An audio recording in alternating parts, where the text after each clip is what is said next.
The wizard studies में आप सभी लोगों का एक बार फिर से स्वागत है। एक नई कन्नड़ फिल्म विटिलिगो रोग के कलंक का पर्दा हटाने का प्रयास कर रही है, जो आमतौर पर भारत में रूढ़िवादिता और अज्ञानता का विषय है। ये विटिलिगो रोग क्या होता है, उसी को आज जानेंगे कि ये किन कारणों से होता है।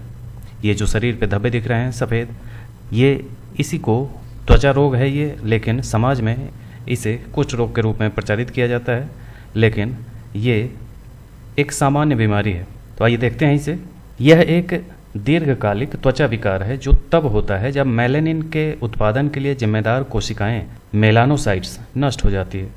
यह स्थिति मेलानोसाइट्स की खराबी या विनाश के कारण उत्पन्न होती है। ये कोशिकाएं मेलानिन के उत्पादन के लिए जिम्मेदार होती हैं। यह वह वर्णक है जो त्वचा को उसका रंग प्रदान करता है। इससे प्रभावित लोगों में रंगहीन धब्बे विकसित हो जाते हैं जो शरीर के किसी भी भाग पर हो सकते हैं, जैसे त्वचा, बाल और यहाँ तक कि मुंह की परत पर भी हो सकता है। यद्यपि विटिलिगो का सटीक कारण अभी भी अस्पष्ट है, लेकिन शोध से यह पता चला है कि यह स्वप्रतिरक्षी प्रतिक्रियाओं या आनुवांशिक प्रवृत्तियों और पर्यावरणीय कारकों के संयोजन का परिणाम हो सकता है। स्वप्रतिरक्षी मामलों में प्रतिरक्षा प्रणाली गलती से मेलानोसाइट्स पर हमला कर देती है, जिसके परिणाम स्वरूप धीरे धीरे रंजकता नष्ट होने लगती है। यह स्थिति अक्सर छोटे सफ़ेद धब्बों के रूप में होती है जो समय के साथ धीरे धीरे बढ़ सकते हैं।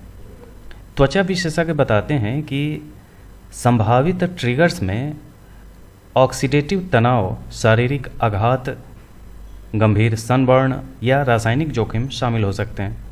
यह किसी भी उम्र में विकसित हो सकता है, हालांकि यह 30 वर्ष की आयु से पहले सब में सबसे आम है। यह बीमारी वैश्विक आबादी के 0.5% से 2% लोगों को प्रभावित करती है।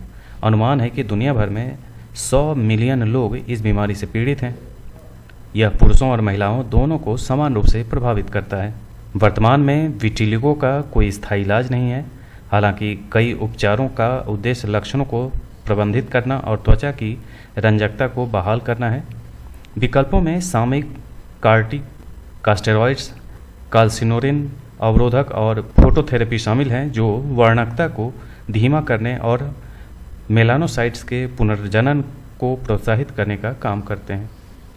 कहने का मतलब यह है कि ये रोग त्वचा में जो रंग प्रदान करने वाली कोशिकाएं हैं, उनके नष्ट हो जाने के कारण यह रोग होता है, लेकिन समाज में इसे बहुत ही बुरे तरीके से इतना प्रचारित किया हुआ है कि लोग इससे बहुत ही दूर भागते हैं और समाज में बहुत ही शादी विवाह तक प्रतिबंधित कर देते हैं लोग इस ढंग की बीमारियों से, जबकि ये एक सामान्य बीमारी है जो किसी को भी हो सकता है और मेलानोसाइट्स की खराबी के कारण अभी तक इसका कोई इलाज संभव नहीं हो पाया है। जिस दिन ये इन कोशिकाओं को फिर से जीवित करने के या इन कोशिकाओं को बचाने के उपाय निकल आएंगे, उसी दिन ये बीमारी भी हमेशा के लिए समाप्त हो जाएगी।